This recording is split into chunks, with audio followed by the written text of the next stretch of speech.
अब वो राजा अम्बरीश अगले जन्म में त्रेता युग में जन्मा, तब तक वो स्वर्ग आदि में अपना पुण्य अक्षीण करता रहा।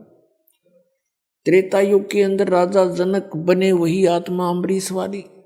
ऋषि सुखदेव जैसे महर्षि को कहीं ठिकाना नहीं मिला, राजा जनक से उपदेश लिया तब उसका कल्याण हुआ। इनका कल्याण कितना होता है, स्वर्ग तक पहुंच जाते हैं उन साधनाओं से, बस इसी को ये कल्याण मानते थे। अब दास जो आपको समझाना चाहता है, हम उसी पॉइंट पर आते हैं। अब राजा जनक जब अपना समय पूरा करके जाने लगा, विमान आया विष्णु के लोक तक। विष्णु का पुजारी था, विष्णु जी के लोक से विमान आया, उसमें बैठकर राजा जनक जा रहे हैं। अब इस काल के जाल को समझना है हमने, हम कैसे मार खाते हैं। अब जब इसका विमान जा रहा था तो रास्ते में एक नरक था, उसमें 12 करोड़ आत्माएं अपना पाप कर्म भोग रहे थे। हाहाकार मची थी, चिल्ला रहे थे, उनको कूटा जा रहा था, बुरी तरह पीटा जा रहा था, और किसी को कहीं यातनाएं, भयंकर यातनाएं दी जा रही थी। तब राजा जनक, क्योंकि साधु संत दयालु होते हैं, उन्होंने कहा अपने विमान चालकों से कि मेरा विमान रोको। विमान रोक दिया और पूछा कि ये रोने की आवाज कहां से आ रही है, पता करो। तो उन्होंने बताया कि जो लेकर जा रहे थे वो पार्षद, उन्होंने बताया राजन यहाँ पर एक नरक है और इस नरक में अपने पाप कर्म का भोग प्राणी भोग रहे हैं, उनको दी जा रही यातना से वो चिल्ला रहे हैं। राजा जनक ने कहा कि इनको सबको छोड़ दो, इनको सबको छोड़ दो। तब उन पार्षदों ने कहा कि राजन यहां आपका आदेश नहीं चलेगा, यहां तो धर्मराज का आदेश चलता है। तब उस राजा जनक ने कहा कि धर्मराज से मेरी बात कराओ। धर्मराज वहीं पर आ गए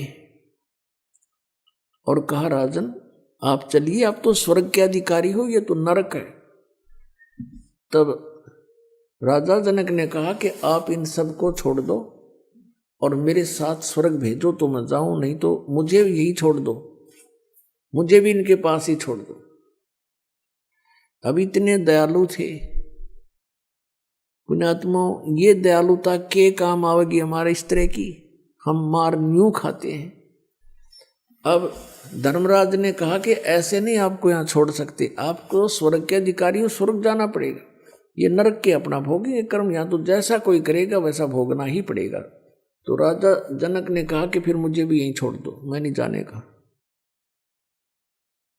फिर धर्मराज ने एक विकल्प निकाला कि ऐसा करो, आप अपने कुछ पुण्य दे दो इनको, अपने पुण्य संकल्प कर दो, उन पुण्यों के आधार से इनको तेरे साथ वहां भेज देंगे। राजा जनक ने आधे पुण्य दे दिए अपने सारे। इन पुराणों के अंदर राजा जनक की जो हिस्ट्री हम पढ़ते हैं उसमें लिखा कि इन्होंने बहुत बड़े बड़े यज्ञ करे, लाखों करोड़ों व्यक्तियों को वहां पर, साधु संतों को भोजन करे, भंडारे करे, गौएं दान करी ब्राह्मणों को, ऐसे यज्ञ किया करता था। अब जो पुण्य किए थे उनमें से आधे उन 12 करोड़ को दे दिए। वो 12 करोड़ आत्माएं नरक से निकाल ली गई, विमान में बैठा करके उनको भी राजा जनक के साथ स्वर्ग भेज दिया। अब पुण्यात्माओं, जब तक राजा जनक के द्वारा दिए गए पुण्य उनके साथ हैं, जो 12 करोड़ नरक भोग रही थी आत्माएं, तब तक वो स्वर्ग में रहेंगे।